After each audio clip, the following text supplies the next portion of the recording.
Well, hi there, folks. Jack Spirko here. And as always, I like to give just a moment or two to allow people to come on board. Today, we are streaming on two services, Float and YouTube, because Odyssey was being bitchy. And honestly, I just didn't have time to set up another stream after the first one kind of failed on me. So I decided that Odyssey is out today, but it's nothing against them. I'm sure it's actually something that I did. Anyway, today we're going to talk about Bitcoin again. And we are going to talk about understanding where Bitcoin derives its value in a little bit of a different way. And while we're waiting for a few more people to come on before I start recording the actual podcast, which it would probably be a good idea. You guys are watching me in real time. I am behind again, as per usual, and get the audio recording set up for the other machine so we can get that for the recap podcast. Testing. Okay, it works. Always test, never assume. Anyway, I do want to let you guys know here on the stream that some of what I'm going to say today, the concepts came from listening to Peter McCormack's most recent podcast, What Bitcoin Did, in an interview with Jack Mallers. Is probably, I don't know, like the 10th time that Mallers has been on the show. But the most recent one, I kind of had an aha moment today. And there will be a point in this podcast or this live stream, depending on how you're taking in this content, where you will hear me during a transition mention a concept that directly came from that interview. And I always feel obligated to cite sources, to give respect to others where due. And so there's definitely some stuff there. And I didn't have it in the original notes that are in the live stream. I will make sure to link to that podcast and several others that I think would be really helpful. A gentleman named Parker Lewis on Peter's show as well.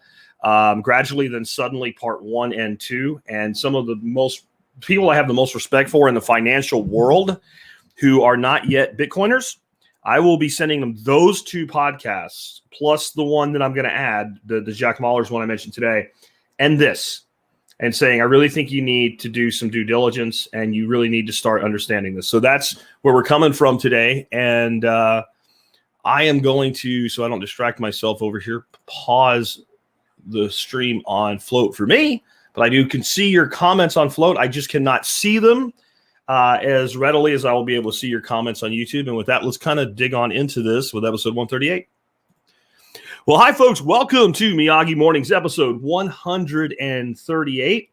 And I think this will be a good one today. I was listening to a podcast by Peter McCormack today when I was doing my duck duty and taking care of the ducks out. And I had my headphones on, and I'm sitting there listening to Jack Mallers yet again. And he said some things that made me go, I already knew this, but now I have a way to explain it yet again with a different analogy.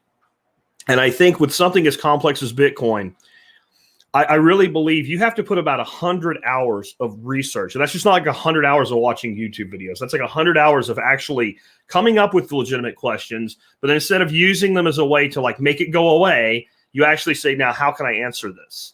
And answering those questions for yourself before you become a convert. And I think that when people say, well, I looked into it, and they mean they watched, 4 or 5 YouTube videos, they didn't. And Jack and I and many other Bitcoiners would agree with that. But he said something today, and it triggered this whole episode, even though it was only one line. So I want to give him credit for that.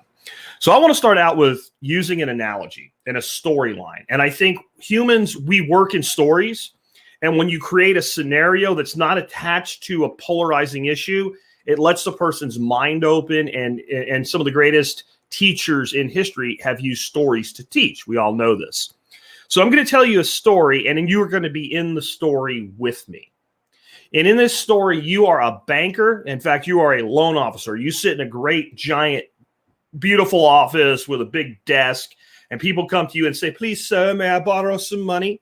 And you say, no, be gone. Or you say, yes, I shall give you money. And then you're making a risk-based analysis on behalf of your bank, and you're determining, I believe that this person's a good risk, that our money will go out and come back to us, and we will earn some money and interest on this, and this is a good bet or a bad bet, and then I hit rejection.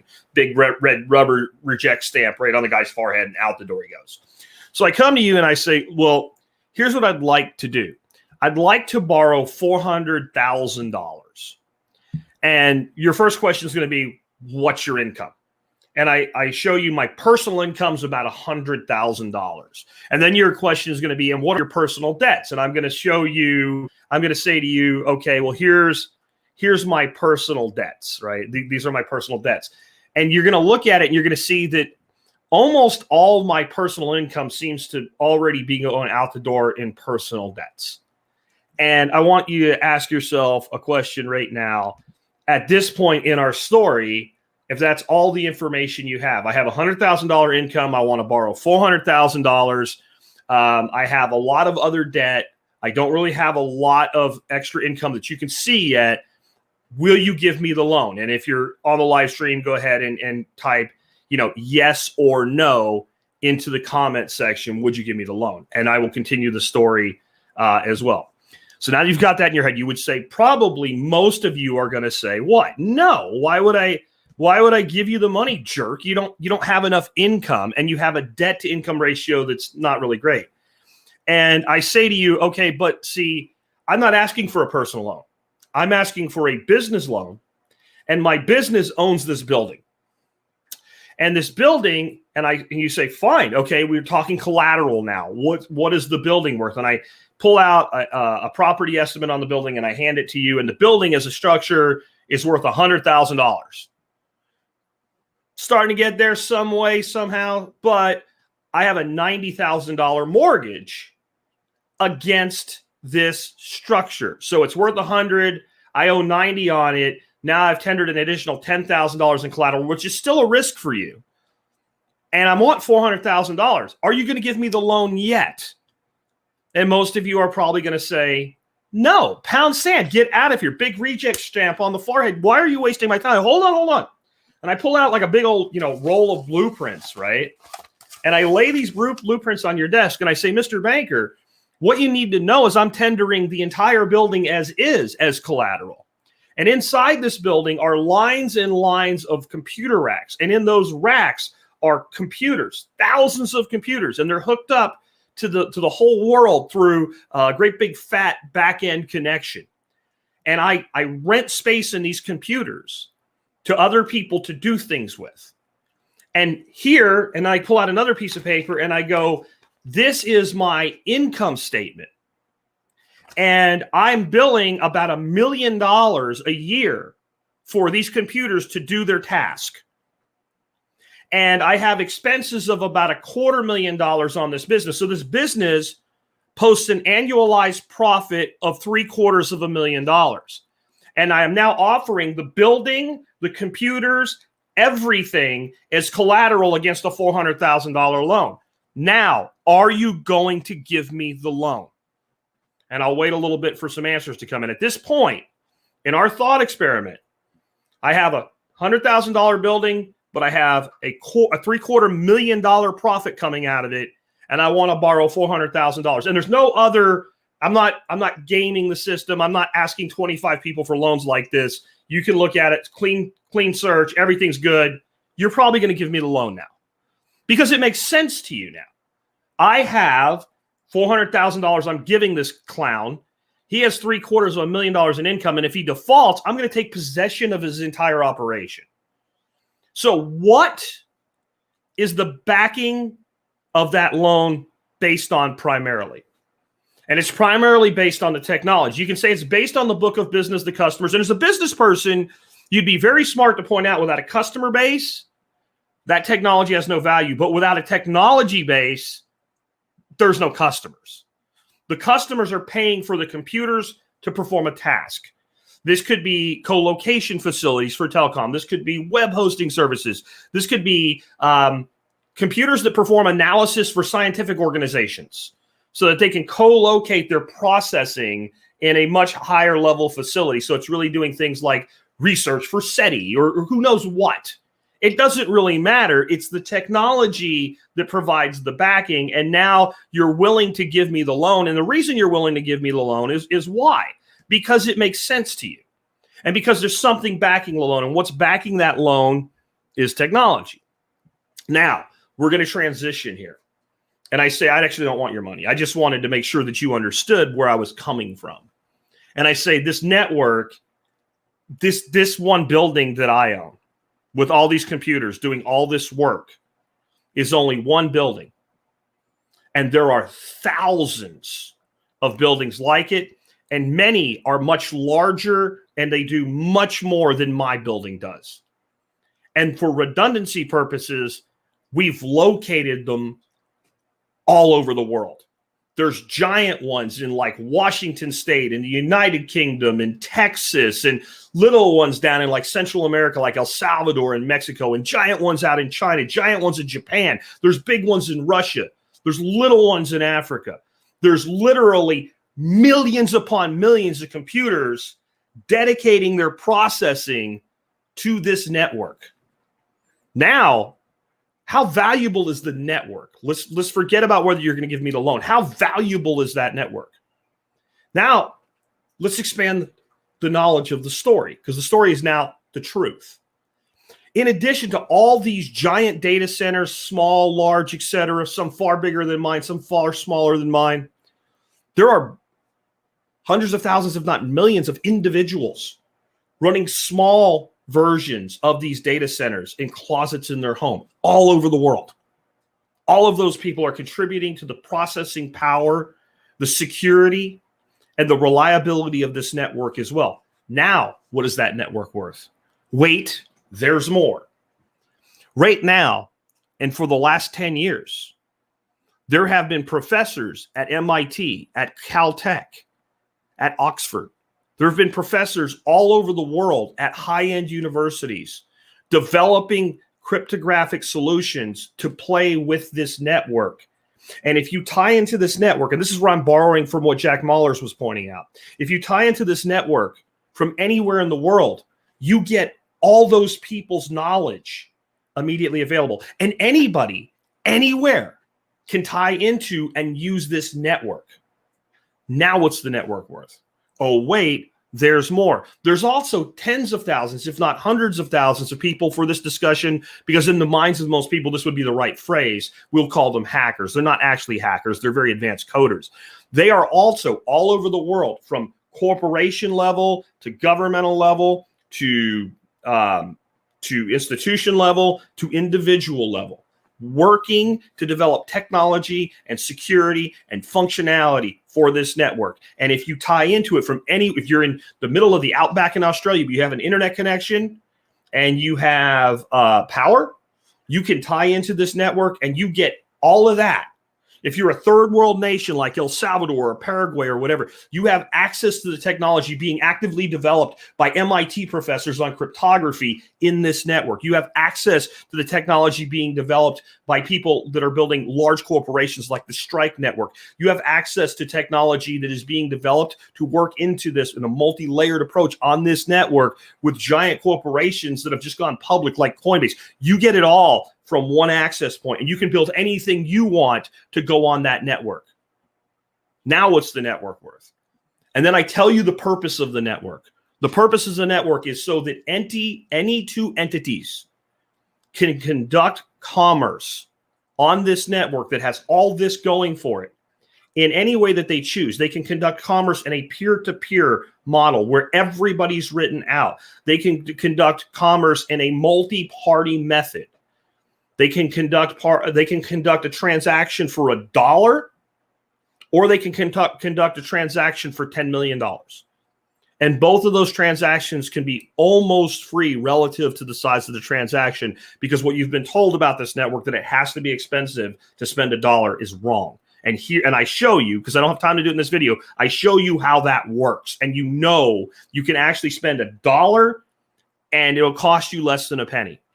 And I say to you, now you can sit using this network and you can conduct a transaction with someone all the way around the world for pennies.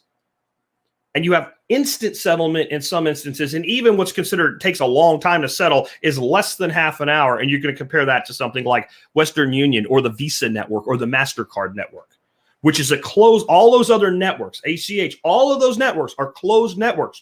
You can use that network, but you pay a fee to use it. And you cannot build a technology that works on it. but you can. You can build any technology you want to live on this network. Now, I want you to just take a second. And anybody, okay, here's somebody trying to come up with nonsense. Lukin. Like, Strike is a KYC scam. No, it's not. No one makes you use Strike. What happens when everyone is KYC'd? You don't have to KYC all your Bitcoin, and because you're using a custodial Bitcoin, not real Bitcoin. Wrong. No one is in custody of your Bitcoin to use the Lightning Network. I can't go into that today, but this is an example of clung to ignorance. When you use the Lightning Network, you are not using custodial Bitcoin. You are using a payment network to send Bitcoin from one person or one party to another party or one party to multi-party. You can hold Bitcoin and use Lightning and never give up custody of your Bitcoin until you send it somewhere. And no one has ever shown me a transaction where I sent this somewhere using Lightning and it didn't get there. So your objections are absolutely asinine, and they are based on false beliefs.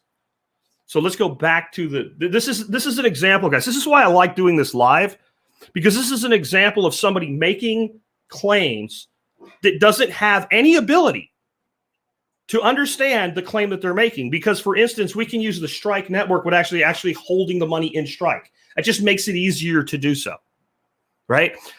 You can have a Lightning wallet that you maintain full custody over. And then to make this objection that, but if you use Strike native, then what's PayPal? Right? People have choices in how they do this. I can send you Bitcoin. I won't, because you're giving me no value, dude, right? But I can send you Bitcoin direct. I can use the Lightning Network. We can use the Lightning Network with no third party if we want to set up and run our own nodes.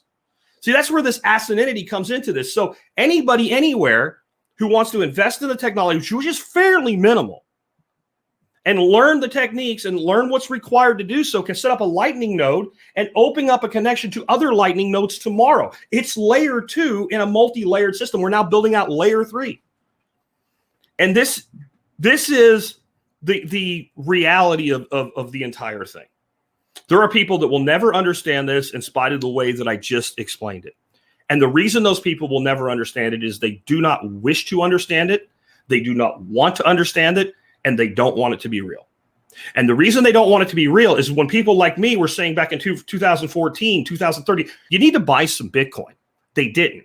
And when we said in 2016, you need to buy some Bitcoin. And then after the crash, 2017, 2018, we said, it's really down now. You really need to buy Bitcoin. They didn't do it. They don't have any.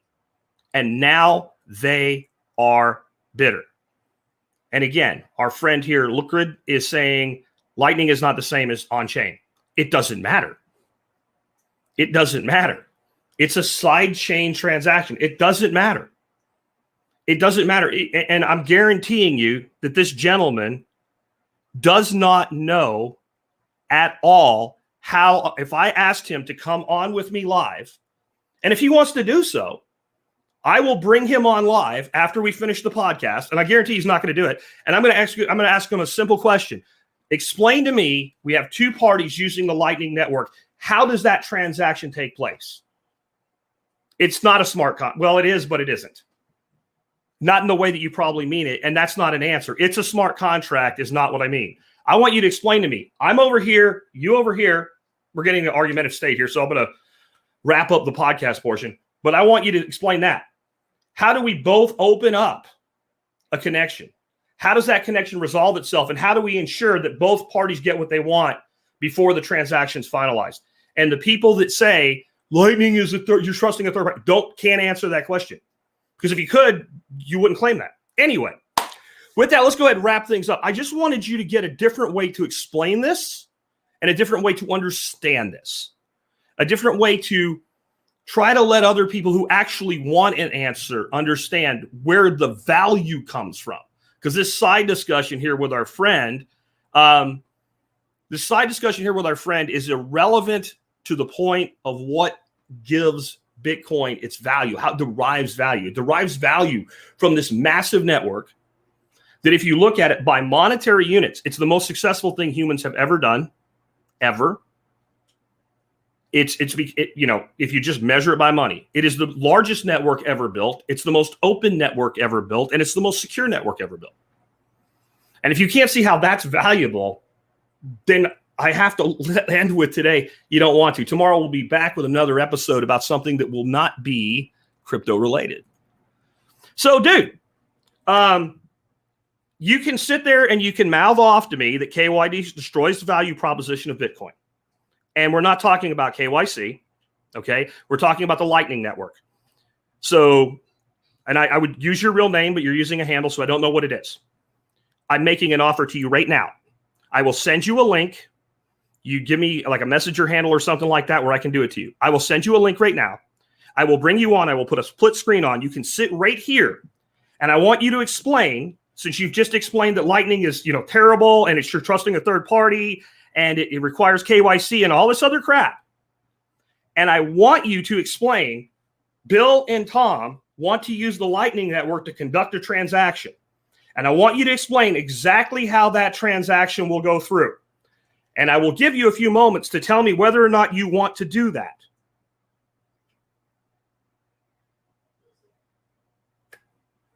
And I'm guessing you're not going to do it. And I'm guessing the reason you're not going to do it is because you already know that I'm not going to let you just say, oh, it's a smart contract, right? I'm not going to let you do that. I'm going to have to say, explain how that works. Explain it. Walk us through a Lightning transaction. And if you can't walk us through a Lightning transaction, you'll hold my boomer. Okay, you want to do it?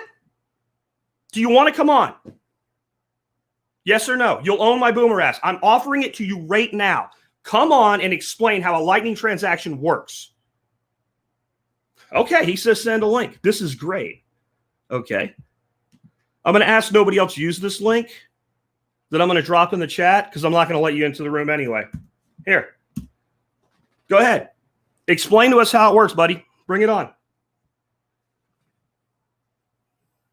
I don't want to hear whether it's good or bad. I want to hear how it works functionally. Me and you, we both want to open up a Lightning channel to each other.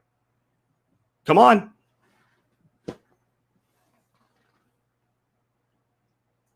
There's your link.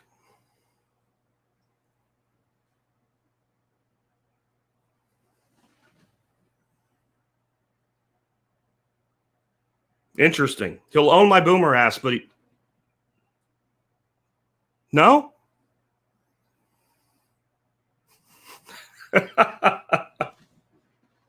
No?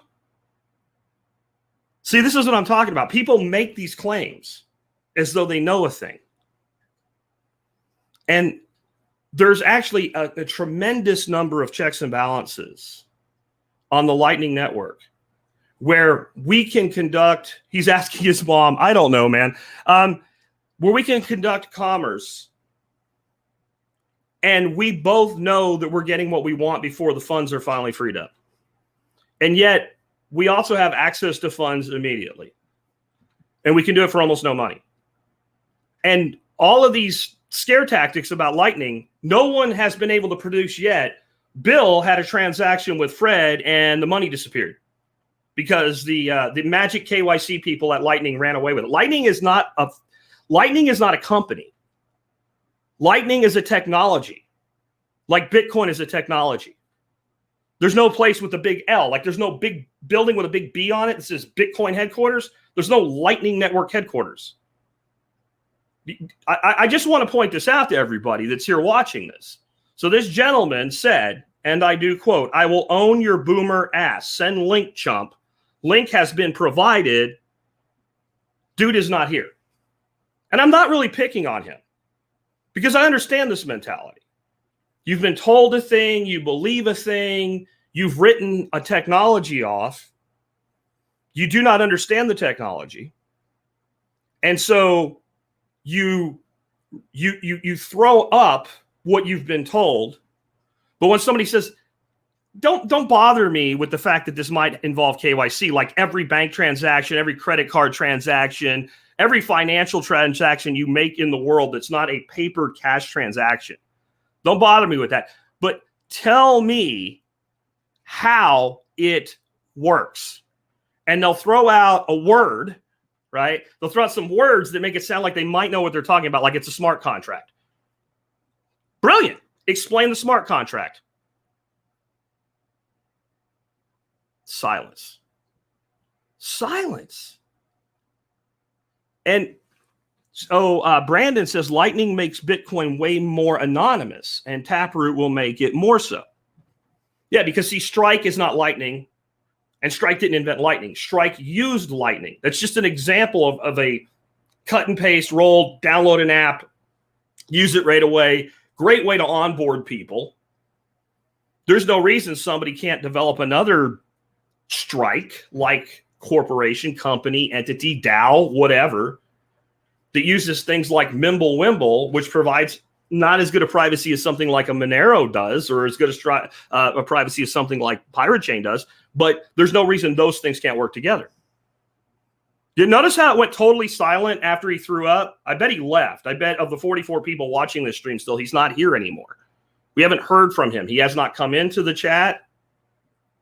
He hasn't come into my conference room. I've given him the link. Maybe he couldn't find the link. Let's provide it again. Brandon says Lightning nodes in the middle have no idea where sats originated from. That's also true. That's also true. And you're looking at final settlement somewhere between 14 and 30 minutes. Does anybody in the audience know what the final settlement time of a transaction on the Visa or MasterCard network is? And I'm not talking about time in which there can be chargebacks, the actual point where the money is moved and the settlement is final. What's the average time delay between when you swipe your Visa or MasterCard at Target and the money is finally settled on the back end? Does anybody know? It's not a month. It's not a month. It's not that long. It's not that bad. It's about 3 days. Scoot's got it. It's about 72 hours. So the most successful payment networks in the world that are supposedly instantaneous have a 72-hour final settlement payment, and Bitcoin has a 14 to 30-minute average final settlement payment. That's not 72, Tom. Or not 24. It's 72.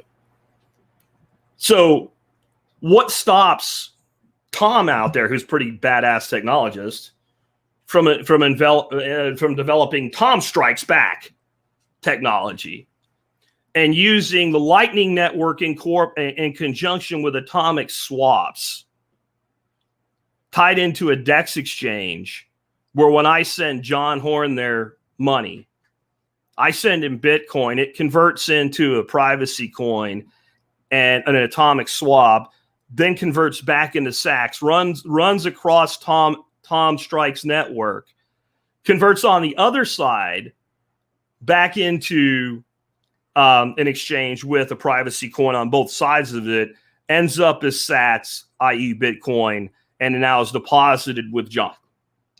And that all happens in, maybe instead of about a 2-second transaction on a straight Lightning network, it takes a minute. Do you care if it's completely private? And by the way, the Bitcoin that comes out the other side, it's not mixed coin Bitcoins where it can be flagged. It's just Bitcoins off an exchange. It looks like a purchase. Not I bought something from John. It looks like John bought Bitcoin is what it looks like, which technically he did. He bought it with whatever value he exchanged to me. What prevents that? See, and this is where people get confused, and they think that Lightning is a product. They think Lightning is something somebody owns. Lightning is as much an independent technology as Bitcoin is. It's its own thing. I didn't know we'd get into this debate. I guess no camera in Ma's basement. I guess not. We're losing people now. I'm seeing the head count go down, and I got to get stuff done. But I just find this interesting. And see, I'll always do this. When somebody says I'm full of shit about something, I always remain this way. Maybe you're right, and maybe you can teach me something. But blathering stupid shit about I'll own your boomer ass and then not being willing to come forward and do what you said you would do makes me question your knowledge. I think that's reasonable. I'll debate anybody, anytime, over any subject that I didn't feel informed on. And any subject that I believe I know what's going on, but I'm not deeply informed on. If you think I'm wrong and I think I'm right, I will be happy to facilitate a debate. I have this conference room now. I love this technology. I'll bring it on, baby. We can do it. We'll have any debate you want if I don't feel up to it. For instance, I offered over a year ago, many of you know, I would debate any doctor, PhD, DSC, you name it. I don't care how many initials you got off your name on the effectiveness and safety of hydroxychloroquine. I would do that debate right now. No one will take it. If somebody said, well, I want to have the same debate about ivermectin, I'll go get somebody to do that because I don't understand the biochemistry behind ivermectin and how it interacts with the disease I'm not going to mention so the video doesn't get flagged. I don't understand. I believe that it works. I believe the empirical evidence is there, but I can't sit here and scientifically defend it because I haven't done the research on it. So I'll do that with any technology, any opinion, any concept. I had guys yesterday, if you caught the stream, we talked about natural law. And I was talking about how the concept of natural law is used to lead people into erroneous beliefs. Like you can basically go into a court and be judged under a different law system than everybody else gets judged by simply saying things like, I do not stand under the authority of this court. No, I do not understand. You're not going to trick me with that, Your Honor. And I had people say this flag back here. They said Jack sits there and denies the thing that grants him the authority that's right behind him on that flag. That natural law is where this comes from. And this and natural law are what grants me the freedoms that I enjoy. But I'm denying by pointing out you can't use this shit in their system because they will not honor it. The logical disconnect there is unbelievable, isn't it, guys? Isn't it really? I mean, there's a disconnect of logic there that is unfathomable. But here's a bigger one. You do not have any freedom at all granted to you by anything. That is a myth. That's nonsense. No one can grant you freedom. The only freedoms you have are the freedoms you claim and the freedoms you defend. Morally and ethically and spiritually, we can say that all beings should have these freedoms respected, but other people don't respect them. The right to keep your property you've rightfully earned, I believe, is a natural inherent right, but it's not a freedom granted. If you're saying it's a granted freedom, I think the word, we talked just about, the word doesn't mean what you think it means. Granted, that word does not mean that what you think it means. If I just decided I want to be a really nice guy, and Scott Mack out there, right? Scott Mack, I say to you, Scott, this is not a contract, by the way, dude. This is an example. Scott, I am granting you $1 million. And I'm going to do it in pirate chain so that no one can see it. And then I say, here it is. It's granted to you. Send. And about 16 seconds later, there's $1 million. I've granted you that money. You have it. It's yours. I can't come take it back now. It's granted. See? If your freedoms were granted, no one would be able to take them away. They would be granted. You would own them. You would possess them.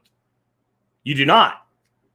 The reason you can't use natural law as a defense is not because it's not valid. It's because it's not recognized by the authority that has the force to implicitly put their authority against you, whether you like it or whether it's right or not. And someone else said, what? Oh, well, yeah, you should be teaching rebellion. You say you're an anarchist. You can't be an anarchist and think that way. Are you retarded? Are you retarded? I didn't say it should be that way. I didn't say you should just let them do it. I didn't say you should pay every penny of taxes you owe. I said that you shouldn't think that you can get out of paying taxes by saying you're a natural-born world global citizen or whatever bullshit term you come up with and telling them flat out, I'm not paying you, you can't make me. That's stupid. And if you listen to some of the people peddling this bullshit under the banner of natural law, that's what they're telling you. Anyway, I agree that Jeff Bailey says, I agree that natural law is the only law we should have to recognize. I do too. I absolutely agree. The problem is whose version? But if I think there is, to be fair, I think there is a very minimalistic natural law that 90% of humans, if they're separated from all this bullshit that controls them and all the fear that's placed into them, would say, here's like 5 things that we can observe that humans should not ever do to other humans. And these 5 things, if these things are done to another human, something should be done to stop that aggression on the other individual. And if the individual does it themselves, they have a right to do that. If the individual gets other people to help resist this, they have a right to do that. And no harm, no foul. I completely agree with that. I completely and totally agree with that. And it survives about 10 seconds of contact with the enemy. That is our ideal. That's what we as anarchists, voluntarists, agorists, etc., that's what we live for. That is the moral basis of our decision to live with this philosophy and to do all we can to live within our own philosophy. But I'm back to my analogy yesterday, which this individual clearly didn't hear or listen to. If I'm walking through an alley and 5 dudes with machine guns point them at me and say, give me your wallet, I'm not going to stand up and say natural law says you're not right for taking my wallet, so you can't have it. Because they have the means by which to kill me and take my wallet anyway. And I'm better off, if possible, walking away with my life and not my wallet than they get my wallet and my life. And that's a decision that we all make, not quite as cut and dry on a daily basis. I don't know, guys. I don't think this is all that hard. I think people want it to be. Anyway, this didn't go where I expected, but I enjoyed talking to you today. And I will throw that out again. Any one of you that ever thinks I'm full of shit, or you have a friend that thinks I'm full of shit, or you have a friend's friend, or you have your father's cousin's uncle's former roommate that thinks I'm full of shit on something I claim to know, which is not everything I talk about. But when I claim to know something, they want to debate it, I'll bring you right on live. We'll do it. I'm not even going to be prepared. You know, if it happens like it did today, we can do a prepared debate with a moderator. Or like I said, if you think you know something and I don't, I'll bring you on. You know why? Because this is how I feel. When you know what the fuck you're talking about,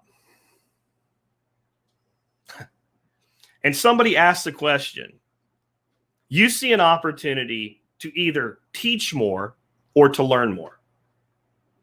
But when you don't know what you're talking about, and somebody asks a question, you see it as a threat to the weak foundation of your belief system, and therefore that person must be silenced or put aside.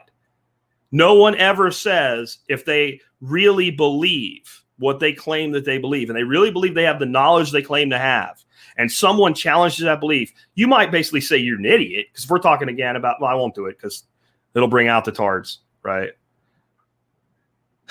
I was hoping you were serious, Christopher. Jack Spiegel's the most full of shit person I've ever heard. LOL, just kidding. I was going to be like, let's bring it on, baby. But no one wants to do it.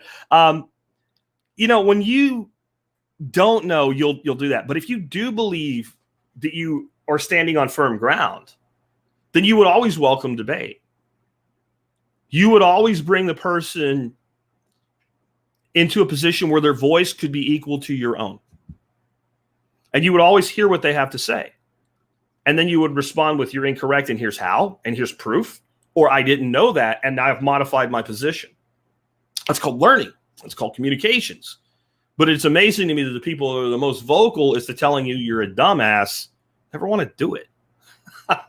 Maybe someday it'll happen. And maybe I'll lose. I'm open to that. I've both won and lost online debates, and I've always been willing to concede a loss and to try to be as gracious as I can in accepting a win.